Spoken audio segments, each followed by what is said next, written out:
வணக்கம். இன்றைக்கி நம்ம வீடியோவில் நவராத்திரி ஸ்பெஷல் கொண்டக்கடலை சுண்டல் எப்படி செய்யலான்னு பார்க்கலாம்.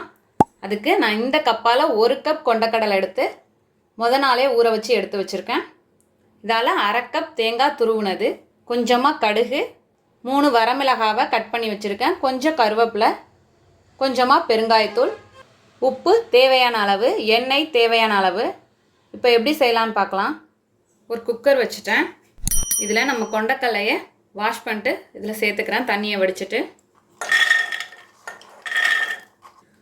கல்லுப்பு தேவையான அளவு, கடலை மூழ்கிற அளவுக்கு தண்ணி சேர்த்துக்கிறேன். இப்போ வெயிட் போட்டு 6 இல்லை 7 விசில் விடுங்க. அப்புறம் ஸ்டவ் ஆஃப் பண்ணிட்டு ப்ரெஷர் போனதும் ஓப்பன் பண்ணி காட்டுறேன். இப்போ ப்ரெஷர் போயிடுச்சு, ஓப்பன் பண்ணி பார்க்குறேன்.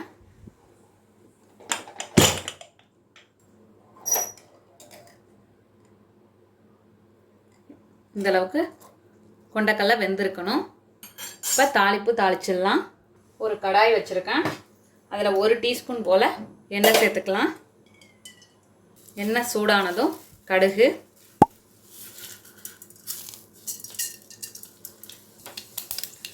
கடுகு வெடித்ததும் பட்டை மிளகாய், கருவேப்பிலை.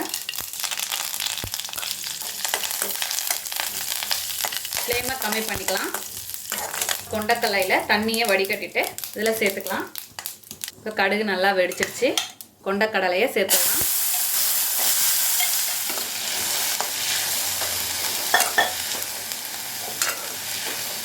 இப்போ நல்லா மிக்ஸ் பண்ணியாச்சு.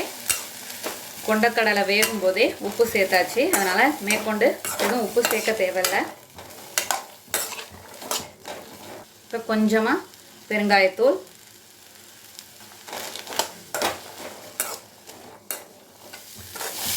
தண்ணிலாம் இல்லாமல் நல்லா ட்ரையாக இருக்குது.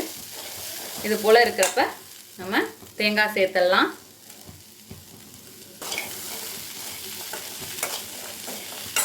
தேங்காய் சேர்த்து ஒரு 1 நிமிஷம் போல் வதக்கிக்கலாம்.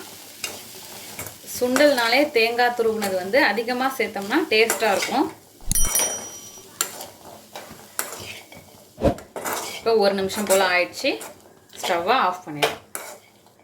நம்மளோட அருமையான அற்புதமான கொண்டக்கடலை சுண்டல் தயாராகிடுச்சு.